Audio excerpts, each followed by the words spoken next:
The interrogation chamber hummed with the low, unsettling drone of alien machinery, the kind of sound that was supposed to make prisoners sweat. Sergeant Amanda Cross, Mandy to everyone except her mother and the occasional drill instructor, sat cuffed to a chair that looked like it had been designed by someone who had read a very vague description of medieval torture devices. The cuffs glowed faintly, humming in sync with the drone. They were meant to intimidate. They didn't. The figure across from her loomed, his silhouette framed by the flickering green light of an enormous console. 8 feet tall, skin like obsidian glass, and eyes like molten gold, XYRRCall the Mind Breaker had a reputation that made even other warlords twitch. He had reduced planetary leaders to babbling wrecks, cracked the psyches of battle-hardened assassins, and could allegedly dismantle a lifetime of memories in minutes. He let his words drip like venom.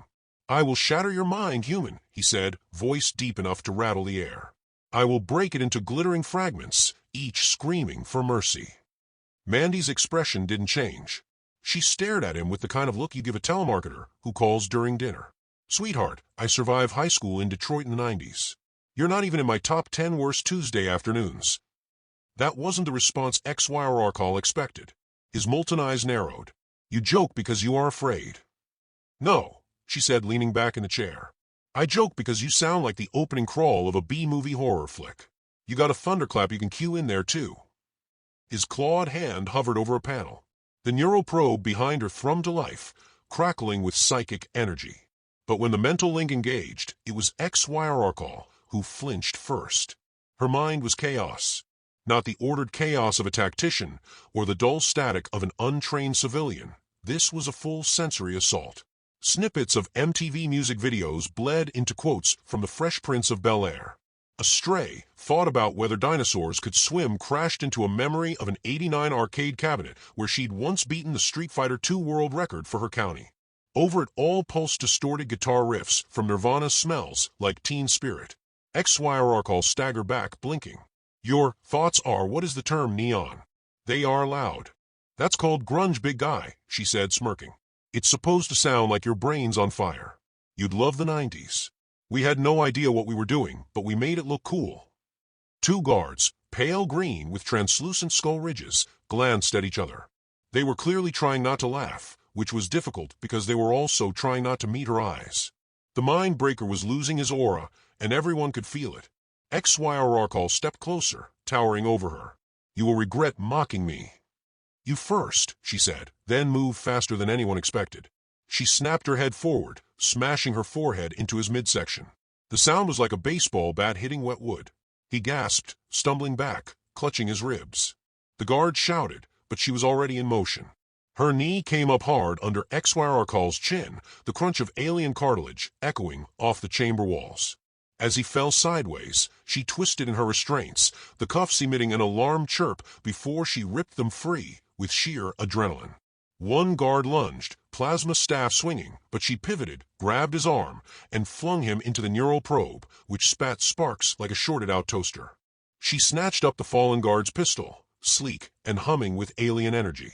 It looked simple enough, 1 trigger, 1 barrel, but when she aimed at the other guard and barked fire, the weapon instead emitted a soft lullaby in a language she didn't understand.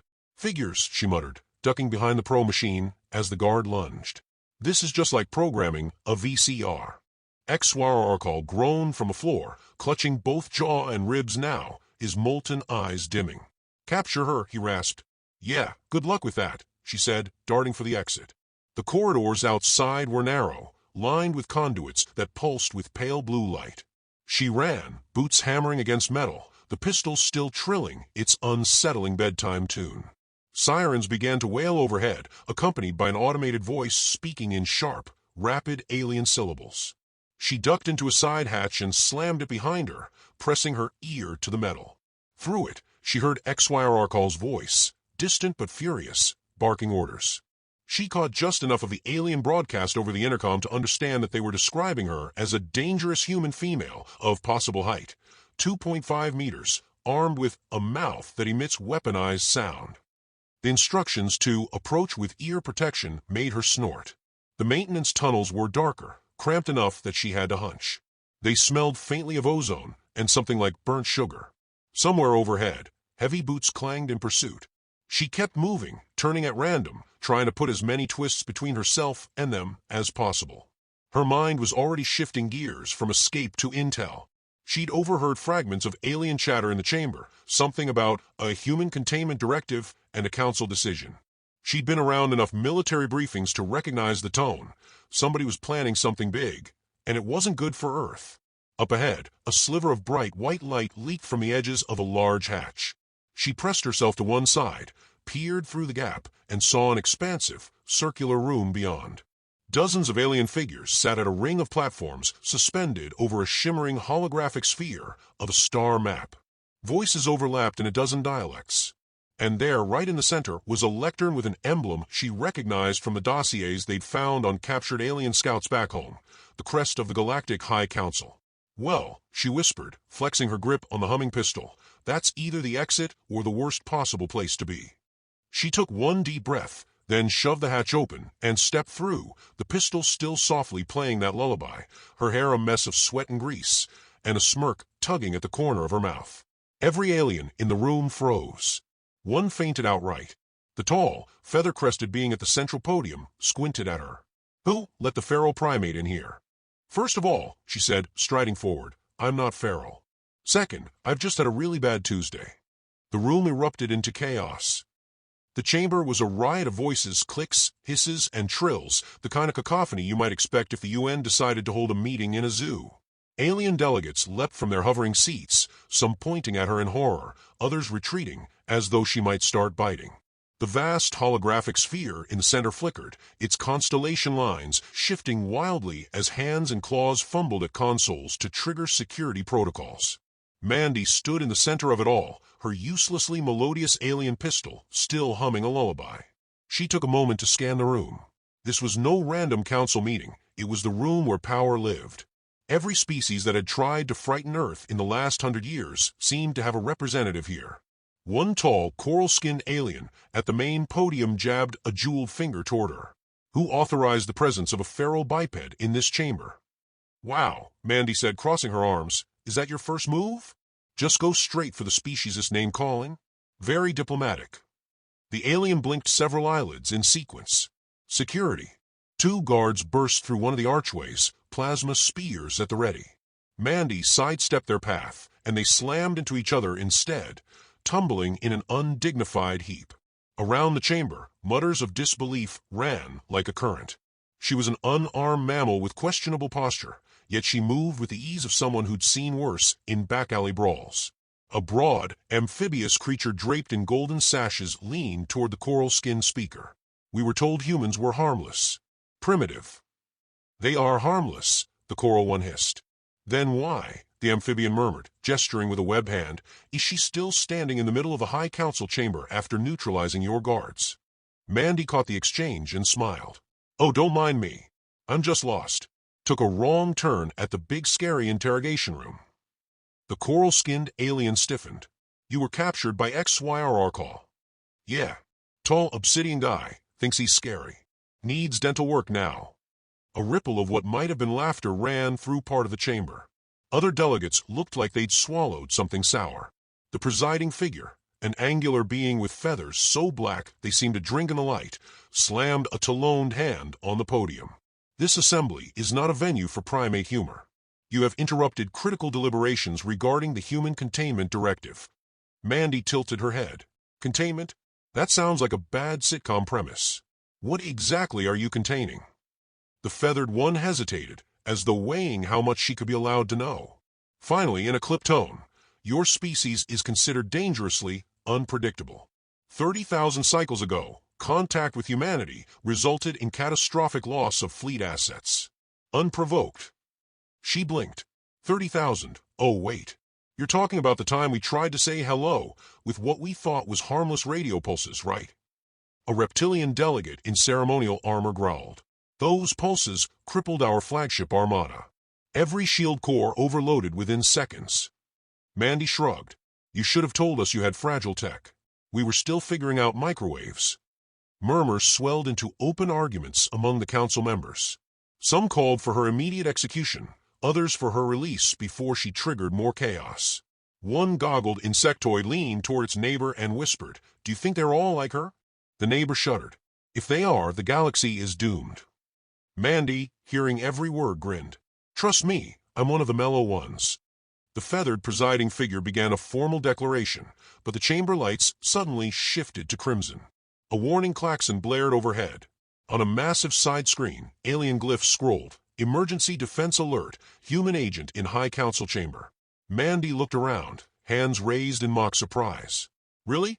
We're doing the whole big scary alarm thing? This is straight out of Total Recall. Should I start running?"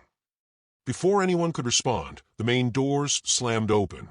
Ex-Swiararkal stormed in, jaw and ribs bound in shimmering bandages, his molten gaze dimmed but burning with humiliation. His voice was hoarse, but the fury in it was undiluted. "Seize her." The guards hesitated. No one wanted to be the next one knocked cold. Mandy met his glare with a lazy salute. "Hey there, Mr. Glass Ribs. Miss me?" "Your defiance," he rasped, "ends here." "Cool. Then let's settle this like real warriors." She took a step forward, lowering her voice as though she were offering a serious challenge. "Street Fighter 2. Best of 3. You get Blanca." He froze, clearly trying to parse the meaning. "What is Street Fighter 2? Her smirk widened. "Exactly." And while he was still puzzling over it, she slipped a counselor's access badge from the sash of the amphibious delegate standing beside her. The theft was so quick, it was almost a magic trick. Ex-Swiararkal lunged, but she was already moving toward the exit.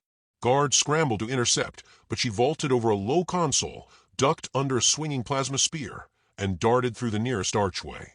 The stolen badge blinked green at a sealed door, and it slid open with a hiss.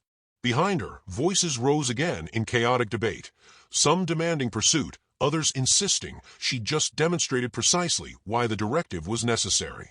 Ex-Swiararkal's roar echoed down the hall after her, full of promise and rage. As she pounded down the corridor, the badge still warm in her hand, she thought about what she'd just heard. A species-wide classification as dangerously unpredictable, an ancient incident that had made the galaxy tiptoe around Earth, and now a debate about whether to wipe them out entirely before they became a threat again. She skidded to a halt in a side junction, leaning against the cold metal wall for a moment to catch her breath. The hum of distant engines vibrated through her boots. Somewhere behind her, the council chamber doors slammed. They would follow. She looked down at the badge and smiled. She had a way into their systems now, maybe even into whatever comms link connected this ship to the rest of the galaxy. And if the galaxy thought humanity was unpredictable before, they hadn't seen her with a little leverage. "Well," she muttered to herself, tucking the badge into her pocket, "I guess I'm officially the ambassador now." Somewhere above her, the intercom clicked alive with a static burst. Ex-Swiararkal's voice rolled through the corridors, colder now, deliberate. "Bring her to me. Alive. I will have her name before the stars grow cold." Mandy pushed off the wall, starting to run again. "Sure, pal," she said under her breath. "You'll get my name right after I put it on a galaxy-wide do not engage list." The corridor ahead bent sharply, the glow of another control station spilling into the hall. She didn't slow down. Whatever waited there, guards, alarms, another alien dignitary, it didn't matter. She had a plan forming, and it was going to cause trouble on a scale they'd never imagined. And the thought of it made her grin like a wolf. Mandy skidded into the control station, the curved walls alive with blinking glyphs and hovering data screens. The air smelled faintly of ozone, like a storm bottled inside a server room. Her stolen badge flashed green again, opening access to a central console. A dozen alien symbols glowed in sequence, waiting for someone with proper training to navigate them. She didn't have proper training. What she had was muscle memory from years of mashing arcade buttons until something cool happened. She tapped, swiped, and spun a holographic dial until the screen shifted to a network hub diagram. The entire ship's comm system sat in front of her, linking to a relay web that extended far beyond this vessel. She couldn't read most of it, but she didn't need to. Symbols for broadcast, priority override, and galaxy-wide were big, obvious, and very tempting. Her plan was simple. If the galaxy already thought humans were unpredictable, she'd lean all the way in and make them think Earth was ready to end civilization before lunch. Bluff big enough, and they'd think twice about attacking. Bluff weird enough, and they'd think twice about ever speaking to humans again. The system's security tried to authenticate her, but the badge she'd swiped from the amphibious delegate had high-level clearance. She hit priority override, and a sphere of light expanded above the console, casting her in stark illumination. A camera I rotated toward her. "This is Commander Amanda Cross," she said, voice steady, though inside she was fighting the urge to laugh. "I represent Earth. Stop attacking us, or we stop pretending to be civilized." The transmission pinged across dozens of relay nodes. She imagined her face popping up in war rooms, trade hubs, and bored alien teenagers' media feeds. She leaned closer, lowering her voice just enough to force listeners to turn up their audio. "We have blockbuster late fees bigger than your GDP. We have MacGyver. We domesticated wolves because we were lonely, and we turned them into creatures that bark at the mail. You really want to see what we do when we're mad?" She let the silence hang for a beat, then added, "We also have Chuck Norris. Don't make me explain." The camera light winked off. Somewhere in the circuitry, translation algorithms worked furiously to make sense of her cultural references. She hoped they'd failed just enough to make it sound like ancient Earth war threats. A control alert popped up, incoming response from multiple systems. That was fast. She flicked it open and found her feed replaced with grainy alien footage spliced together in what they clearly thought was an appropriate reply. Images of Godzilla stomping cities, velociraptors from Jurassic Park, and clips of professional wrestlers shouting into microphones. They'd taken human entertainment as documentary evidence. She clamped a hand over her mouth to keep from laughing. The galaxy was going to bed tonight thinking Earth kept pet lizards the size of office buildings and let muscled lunatics in spandex lead the government. The console pinged again, but this time it wasn't a reply. A proximity warning flashed, multiple small craft inbound. XYRR call wasn't wasting time, he'd rallied mercenaries. The feed identified the leader's vessel by a glyph she now recognized, him. Mandy locked the console and darted into the nearest maintenance hatch, moving fast through the cramped tunnels. Somewhere ahead, the walls began to pulse with bass notes, deep and slow, not from the ship's alarms, but from something being carried toward her. It took her a moment to recognize the tune, smooth jazz. She stopped, half confused, half amused. They were trying to calm her? From around a corner, a squad of armored mercenaries appeared, carrying a large, ornate, boombox-like device. The lead one shouted in alien speak, the translation coming through a beat later. "The Mind Breaker decrees you will be subdued with the harmonizer." She tilted her head. "You guys really thought Kenny G was my kryptonite?" The jazz swelled, but instead of making her drowsy, it put a spring in her step. She'd spent years studying to this exact kind of music in coffee shops. The rhythm energized her. She lunged forward, grabbing the boombox's handles and yanking it out of their grip. They weren't expecting resistance so quick, and she was already sprinting away with it before they recovered. She didn't stop until she found another hatch that opened into a cavernous storage bay. The harmonizer boomed its mellow saxophone in the echoing space. She set it down beside her, catching her breath. "Congratulations, XYRR call. You've officially gifted me my battle soundtrack." Word about her broadcast was spreading faster than the mercenaries could track her. In a matter of hours, alien chatter across comm frequencies painted her as something between a folk hero and an omen. Species under the Council's thumb began circulating her speech in underground networks. A few even called for her to address them in person. That was how she found herself stepping into an enormous rally deep in the lower decks of the ship, where hundreds of non-aligned species had gathered in defiance of the Council. The air was thick with hope and desperation. They cheered when she appeared, harmonizer slung over her shoulder like a trophy. She took the makeshift stage, really just a shipping container turned sideways, and raised her voice over the noise. "I'm not here to tell you what to do. I'm here to tell you we don't have to take orders from people who think the only way to keep the peace is to keep everyone afraid. I'm from Earth. We've been underestimated for centuries. And yeah, we're chaotic. But chaos is freedom's favorite cousin." The crowd roared. Even species without mouths somehow made cheering sounds. Her eyes swept over them, catching the glint of hidden weapons, the twitch of beings ready for a fight if it came. "The Council wants you scared of us. They think humans are unpredictable, dangerous. They're right about one thing, we are unpredictable. But not because we're cruel. Because we don't play by their rules. You can use that the same way I am.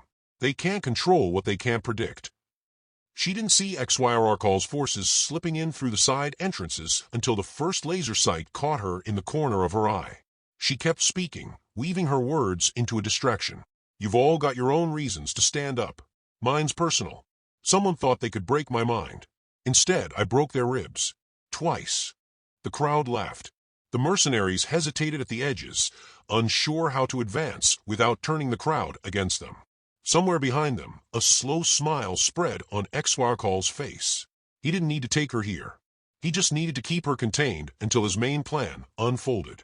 And Mandy, seeing him in the shadows, felt the same rush she used to get stepping into the ring at her local underground fight nights.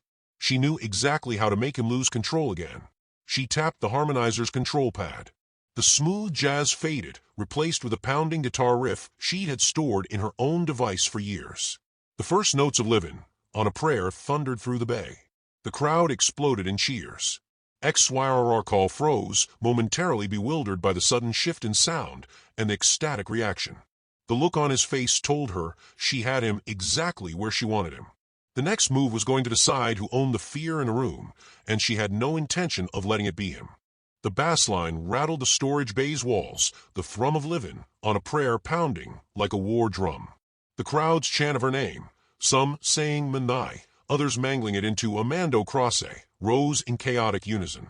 XYRR stood at the far end, his injured frame clad in a reinforced exosuit, its obsidian plating catching the light like the carapace of some predatory insect.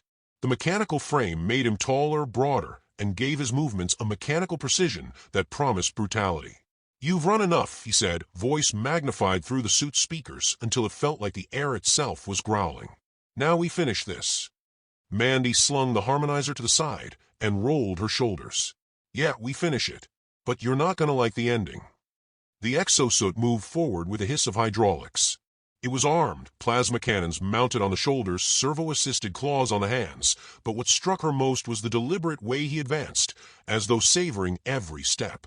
Around them, the crowd shifted, instinctively making space for the confrontation. She reached into her pocket and palmed a handful of wires she'd stripped from Rally's lighting rig. They weren't much, but she'd learned in the Corps, and in enough street fights, that you didn't need much when your opponent thought all the advantages were theirs. XYRR lunged. The clawed hand slashed down, the servos whining with the force behind it, but she rolled sideways, boots skidding on the polished deck. She dove toward the suit's back, where the power conduits met the main reactor casing, and jammed the stripped wires into the port. Sparks burst out, and for a second, the whole suit shuddered. He roared and swung again, but now one of the servos was stuttering, its rhythm off just enough to throw his balance.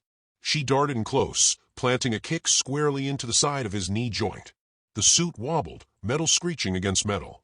You think breaking bodies makes you powerful, she said, circling him, breath coming fast. It just makes you lazy. I've met people who've been broken 100 ways and still stood back up. His reply was a guttural growl, the kind of sound that bypassed language entirely and went straight to the primitive parts of the brain. The suit's shoulder cannon rotated toward her, charging with a high-pitched whine. She ducked behind a cargo crate just as a beam of molten plasma tore past, searing the air with the smell of scorched metal. The crowd shouted warnings, scattering as the cannon fired again. She popped her head up, spotted the exposed maintenance panel on the arm, and sprinted toward it. He swung the other arm to swat her, but she leapt, grabbing onto the suit's wrist and climbing like she was scaling a fence. She yanked at the maintenance panel until it tore free, then shoved her hand inside, ripping out a fistful of glowing fiber conduits. The cannon's whine died instantly, the arm sagging like dead weight. He roared again, but this time there was frustration in it. She could see the cracks, literal and figurative, starting to show. Your problem, she said, dropping back to the floor, is you think fear's a permanent weapon. But fear fades. And when it's gone, all you've got left is someone really, really angry.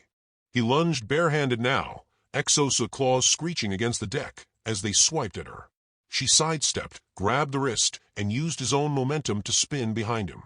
In the same motion, she hooked a cable from the harmonizer into the suit's comm input. The speakers crackled, and then Bon Jovi roared out at max volume, so loud it made the air vibrate. The suit's targeting systems wavered, sensors unable to compensate for the audio overload. He staggered, caught between trying to fight her and trying to shut out the deafening blast of music.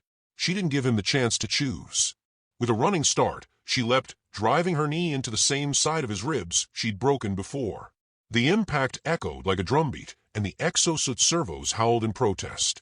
He bent forward just enough for her to hook an arm around his neck joint, twist, and slam him to the ground. The whole base shook with the impact. The crowd erupted in cheers, the noise almost as loud as the music. She landed beside him, one boot planted on the chest plate of his exosuit. With a final, deliberate motion, she reached down, disengaged the suit's front seals, and ripped the helmet off. He lay there, gasping, jaw bruised and swollen from their earlier meeting, molten eyes dim but still locked on her with stubborn hate. "You wanted my name," she said, voice carrying over the fading music. "Fine. I'm Sergeant Amanda Cross, Earthborn, and you're about to sign the first treaty in history that says, in big bold letters, do not engage." She tossed a datapad onto his chest. The translation was already loaded, a binding council-recognized agreement classifying Earth as a level 0.5 ultra-hazard species. Any attack, provocation, or even uninvited contact would be met with unpredictable retaliation of maximum severity. He stared at it, chest heaving. Around them, the crowd chanted her name again, the sound rolling through the bay like a storm tide. Finally, with a rasping breath, he pressed his clawed thumb to the datapad's confirmation pad. The treaty sealed with a chime. She stepped back, letting the moment settle. Then she leaned down just enough for him to hear her final words. "You promised to shatter my mind. All you broke was your own pride. And ribs. And jaw.